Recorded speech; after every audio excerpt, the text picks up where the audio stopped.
For our first example here, we are going to practice multiplying mixed numbers. And as we can see here, this mixed number also happens to be an integer. So the very first thing I want to do is figure out what our sign is going to be for our product, our answer. So that way I can put that off in the corner, make sure that I remember that, and then focus on just multiplying. If we look here, I notice that my very first number, negative 2 1/3, is a negative. And then my second number, 1/3, is a positive. Therefore, I am multiplying a negative times a positive. So what will our product be? What will our answer be? It will be negative, because in multiplying and dividing, when you have opposite signs, your answer is a negative. So I'm going to put a negative right here in the corner and circle it, so that way when I'm all done, I can remember that I need to make my answer negative. Okay. In order for us to multiply mixed numbers, we actually need to turn that mixed number into an improper fraction and then multiply. So this first picture right here is a little reminder on that from a previous lesson, that we can use the acronym MAD to help us turn any mixed number into an improper fraction. So the M in MAD stands for multiply. So we are going to multiply our denominator by our whole number. And since I've already figured out the sign for my answer, I can just work with the absolute value. So essentially the positive version of my number. So multiplying the M for MAD, 3 times 2 would be 6. The A in MAD stands for add. And what we do is we add our numerator to that. So in this case, our numerator is 1. So we're going to add 1. 6 plus 1 is 7. The D in MAD stands for denominator. You keep the denominator of your original problem. So this has now turned into 7/3. And if you want to bring that negative down, you can, or you can just, like I said, focus on the absolute value, since we already know what our answer is going to be. And that is being multiplied by 1/3. Well, 1/3 is already a proper fraction. It's not a mixed number, so I can keep that the way it is. Now we're all set to multiply.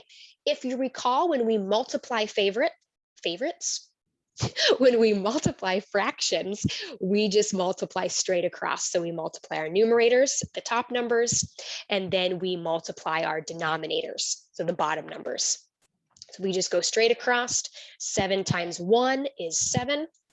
3 times 3 is 9. Now, if your answer is a proper fraction, so remember, a proper fraction is when your numerator is smaller than the denominator, then you're good to go. Your answer's fine. But if you ever do get an answer where it's an improper fraction, so the numerator is larger, so like this example up here, 7/3, you would have to turn your answer back into a mixed number. So tell me, is our answer a proper fraction, which means we're done, we're good to go, or is it an improper fraction and I need to turn it into a mixed number? Hopefully what you're thinking in your head is that it's a proper fraction. I'm good to go. Oh, but wait, am I really good to go? Yeah, I got to make sure I make my answer negative. That's the whole reason I put that right there, so I wouldn't forget about it. So our final answer is a -7/9. All right, let's go on and try another example here. All right, now we have a mixed number by another mixed number. Really, the only difference here, guys, is that just means it's a little bit more work because we have to turn both of them into improper fractions. But what's that very first thing we want to do when we're working with integers? See what our answer is going to be. Is it going to be a positive or a negative? All right, well, we have a -3 3/4 being multiplied by a -1 1/2. 1 and 1/2. So if we have a negative times a negative, what will our answer be? It'll be a positive, because when you're multiplying and dividing, if your numbers have the same sign, your answer will always be positive. I'm going to put a nice little plus sign in the corner here to make sure when I'm all done, my answer is positive. All right, let's turn them both into improper fractions. Let's use MAD again. So M for multiply. We're going to multiply our denominator and our whole number. So 3 times 4 is 12. Then we add our numerator to that. So 12 plus 3 is 15. And then we keep the denominator the same. So this fraction becomes negative 15 over 4. Oops, didn't change my color there. There we go. All right, let's do it again, just now to our second fraction. So back to the beginning of MAD, multiply our denominator times our whole number. So 1 times 2 is 2. Then add your numerator to that. 2 plus 1 is 3. And we keep the denominator the same. I now have 2 improper fractions, so we're ready to multiply. With multiplication, remember we just go straight across. So numerator times numerator, we'd have negative 15 times 3. Ooh, that's one I don't have memorized in my head, so I'm going to do that on paper. So 15 times 3, 3 times 5 is actually 15. So you bring down the 5, carry the 1. 3 times 1 is 3, plus 1 is 4. So our numerator is 45. Our denominator, 4 times 2 is 8. All right, now we need to see if our answer is a proper fraction, which means I just got to check my sign and I'm done, or if it's an improper fraction and therefore I got to turn it back to a mixed number. Yeah, it's an improper fraction because my numerator is larger than the denominator. So that means we're going to follow these directions right here to turn an improper fraction into a mixed number. And the way we actually do that is through division, because a fraction represents division because you're having a part of something over a whole. So that is division because you're breaking it into different equal parts. When you have a fraction and you are dividing it, you're turning it into a mixed number. The denominator is always your divisor. So that number that you're dividing by, the number on the outside of your division symbol. And then your numerator is always your dividend. So the number that's being divided, the number that is inside. Okay, so let's look at that one more time. The denominator is your divisor. It's what you're dividing by. Your numerator is your dividend. It's what's being divided. So now we can just go through with our long division, because this is something that you guys will need to be able to do by hand, because this wouldn't be on the calculator portion of the FSA. So how many times can 8 go into 4? 0 times. So we put a 0 right there.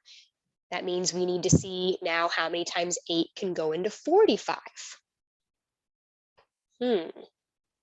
Well, if we think about our multiplication facts, we have 8, 16, 24, and then 8 times 4 is 32. 8 times 5 is 40. Okay, so I'm getting close. And then 8 times 6 is 48, so that's too much, which means 8 times 5 is our winner because 8 times 5 is 40. That's as close as we can get without going over. those rules for long division is we know that 8 times 5 is 40. So that 5 goes right here. And then we subtract the 40. 45 minus 40 is 5. When you're going into a mixed number, you actually want a remainder. We're not going to be working with decimals. We're working with fractions, so a remainder is okay. When we write our final answer here, let's do some different colors. This 5 becomes your whole number because that's the whole amount of pieces. 8 could go into 45 5 times, so that's our whole number. Then your remainder, so what's left over, we had a remainder of 5. That is how many pieces are extra. Therefore, it is your numerator. And then your denominator doesn't change. Your denominator is what you divided by. So that denominator is the same as when it was an improper fraction. So our denominator is 8. Therefore, our final answer is 5 5/8. And if I go back to the very beginning, because I don't want to forget about this, we had said our answer needed to be positive. So it is a positive 5 5/8. Awesome. All right, you guys now go try it.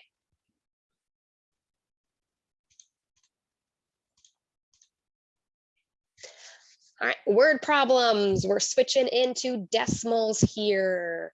So with decimals, our work with multiplication is similar in the fact that we still follow our integer rules.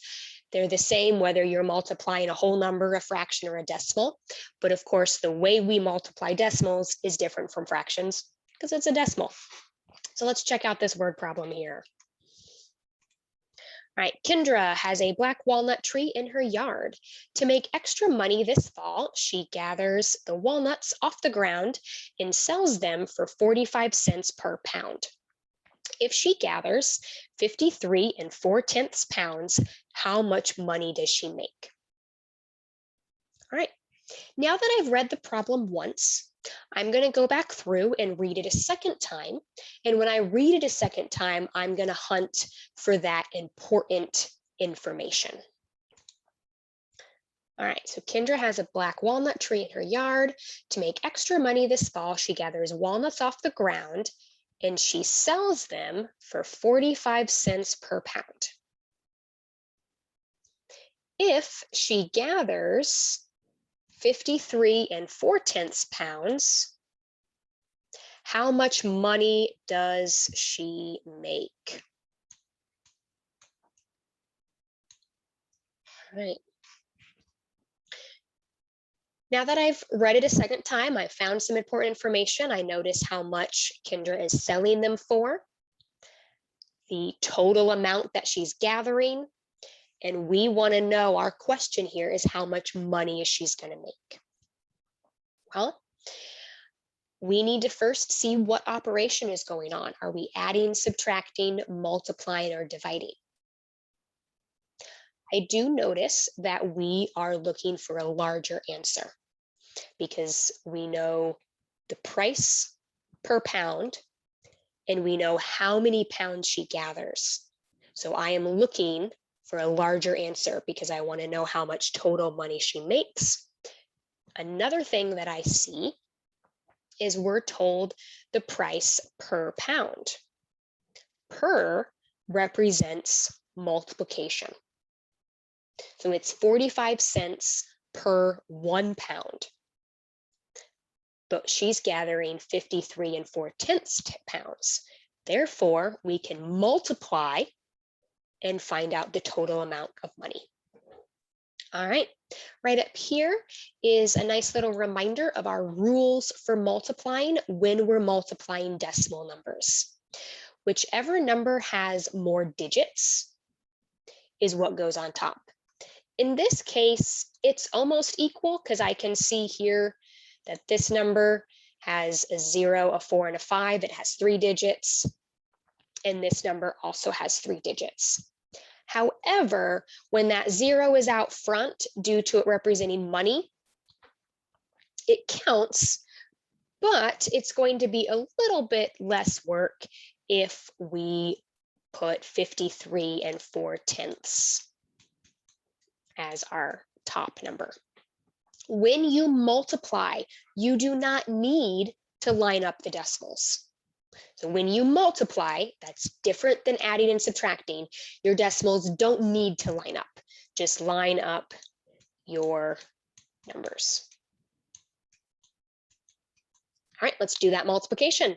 5 times 3 is 15. So we write the 1, bring down the 5. 5 times 4 is 20, plus 1, 21. 5 times 5 is 25, plus 2, 27. All right, when we move on, when I go to multiply everything by 4, what do I need to do first? I need to add that 0 in as our placeholder because we're moving over from the hundredths place to the tenths place. 4 times 3 is 12.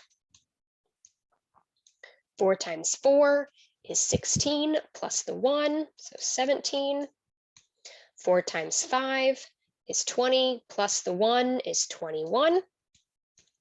And then this is where it kind of helped me to put the 0 and 45 tenths, 0 and 45 hundredths at the bottom, because do I really need to multiply everything by 0 since there's no other numbers? Nope. Let's add them all up. 5 plus 0 is 5. 1 plus 2 is 3. 7 plus 7 is 14. 1 plus 2 plus 1 is 4. And bring down the 2. All right, now one of the most important pieces is we need to place our decimal. To place our decimal, it is the total number of decimal points. Here's what I mean by that. Look at your very first number. We have 1 digit after the decimal. In our second number, we have 2 digits after our decimal. We're going to add those up. That becomes how many places we need to move our decimal. That's how many digits need to be after our decimal point. So 1, 2, 3, our decimal belongs right here. So our decimal is 24.435. All right, let's look at our question. Let's read that again and see if our answer accurately answers it. We are asked, how much money does she make? Ooh, that means this represents money. When we talk about money, do we use 3 decimal places? No, we only use 2, which means I'm going to need to round my answer, because if we're being asked for money, it needs to be in proper format. So if we need to round to the second or the hundredths decimal place, you look at the number after it, and that tells you whether you round up or down. So I'm going to look at my 5 because that's going to tell me how I round. If your number is a 5 and up, you round up. 4 or below, you round down. So because it's a 5 and up, I'm going to round up.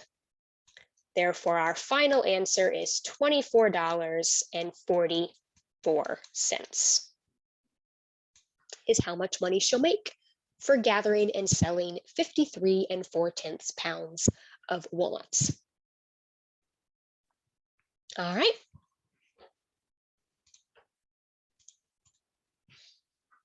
All right, let's do one more example together, guys. Here we have another word problem.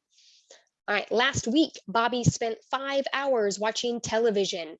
Victoria watched television for 3/4 as many hours as Bobby did. How many hours did Victoria spend watching television? And we need to write our answer as a fraction or a whole number. Now that I've read this problem once, I'm going to read it a second time and underline that key information. All right, Bobby here spent 5 hours watching television. Victoria watched it for 3/4 as many hours as Bobby did.